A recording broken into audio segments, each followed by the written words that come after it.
Hello, you're watching Proactive London. I'm joined by Edward Karr, the founder of US Gold Corp. Ed, very good to see you. Thanks. Great to be here this morning, Stephen. So, great to chat about the gold price at current levels, Ed. So, above $2,400 at the end of last week. It's come off the boil a little bit, but still above 2,350. So that must be a welcome development for US Gold Corp. Oh, yeah, it really is. And all of the junior companies out there, a lot of us, Stephen, in the industry, myself, I have a few gray hairs. So I've been in watching this industry, been involved in this industry for more than 30 years. And as we know, it's very cyclical. And the last peak really around the end of 2020, everyone's been thinking, I hear it at all the conferences I go to every year, this is going to be the year, this is going to be the year. Well, guess what? 2024, it really is the year. And we're seeing this new all-time high price on gold, punching through 2,400. Sure, we are settling back, and we don't want it to just go parabolic like cocoa. That would be pretty scary if we saw the gold price just rocket to $10,000. So right around this price, I mean, the industry is highly profitable, and there's a lot more happy people at these levels. I mean, Ed, you've just come back from the Gold Forum in Zurich. What was the buzz there with gold at these levels?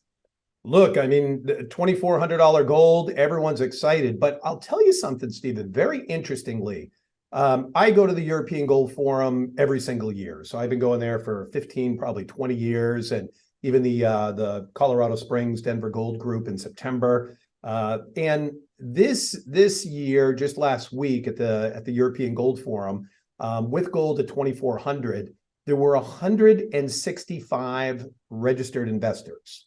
So just to give you a data point, at the conference in 2020, the last time we saw gold around 2000, there were 650 investors. So we are climbing in this market a wall of worry, and this is really a stealth bull market.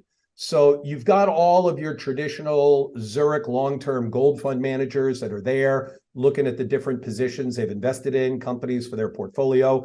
But we haven't really seen yet, Stephen, in my opinion, the generalist money come back to this sector. And so I think that's a very good sign for investors that this sector has a lot further to go. When you see these conferences filled with 650 to 1,000 retail investors, when you hear your hairdresser, your taxi driver talking about gold, that's the time you want to sell. And we are nowhere near there yet, in my opinion. So in the American analogy, it's probably the second inning of a 9-inning ball game. Ed, what's your view from inside the industry on the outlook for gold prices going forward? Look, we had several excellent keynote speakers at the European Gold Forum that are all a lot smarter than I am, a couple of esteemed professors talking about the long-term forecast for the gold price and technical analysis, et cetera.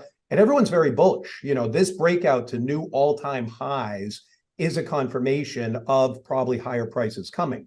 And in addition, we're seeing gold rally in an environment that really gives gold some headwinds. The Federal Reserve has not yet lowered interest rates. So we've got interest rates staying up, inflation still pretty hot, but those interest rates can be a headwind to gold. Once the Fed starts cutting, gold should rip even higher. The second thing, we've had a pretty strong dollar, Stephen. If you look this morning, euro dollar's at 106.5. So everyone's been saying, oh, the dollar's going to sell off, the dollar's going to decline. That hasn't happened yet. With this geopolitical tension happening between Iran and Israel over the weekend, there's a lot of rushing into dollar-denominated assets just for safety. And normally you'd expect gold to sell off pretty considerably with something like that. And it hasn't happened. So the relative strength at these levels, we're about 2350 this morning, looks fantastic. And a lot of strength out there, a lot of central bank buying, a lot of Asian buying, a lot of buying from Russia, from India, from the Middle East. So I think we're going higher. I really do.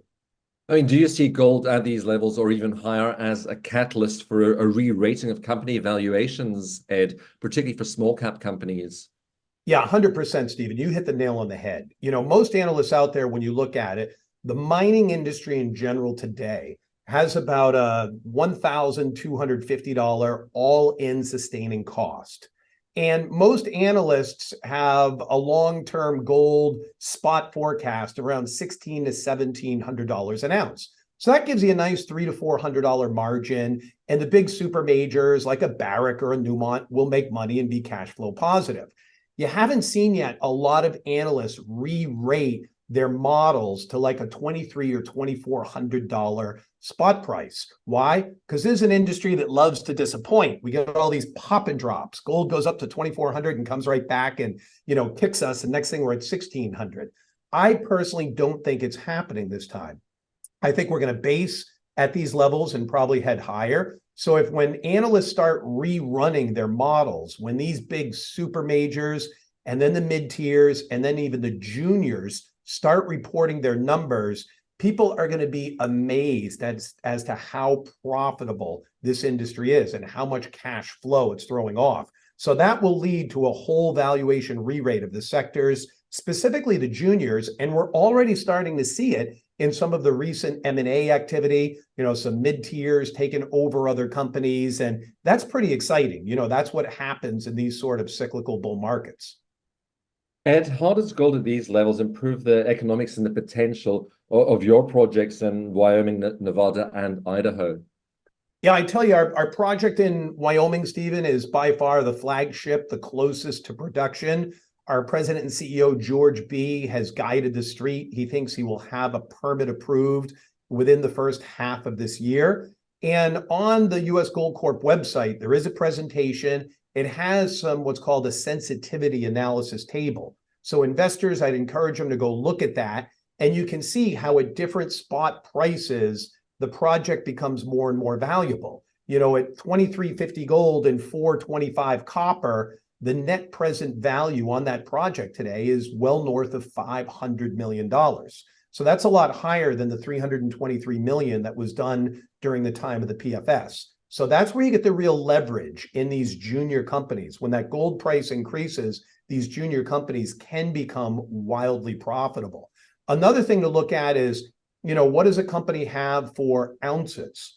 And for instance, at US Gold Corp, that project has 1.5 million approximately proven and probable gold equivalent ounces. Well, that's the highest economic certainty of ounces. Proven ounces, probable, measured, indicated, inferred. So you are the best ounces out there. And normally the benchmark for analysts is proven ounces are worth around 10% of spot. Permitted. So spot 23.50 today, you could argue all day long those ounces are worth, let's even round spot, because I'm not that great in math, Stephen, at 2,000. So spot, ounces are worth $200 an ounce. They have 1.5 million proven ounces. It justifies a $300 million market cap in this market.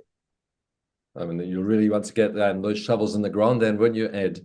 Yeah, exactly. I mean, that's the point. Get the permit, work on a financing package, and get that project into production so it can throw off some incredible cash flow, pay dividends back to long-term patient shareholders like myself.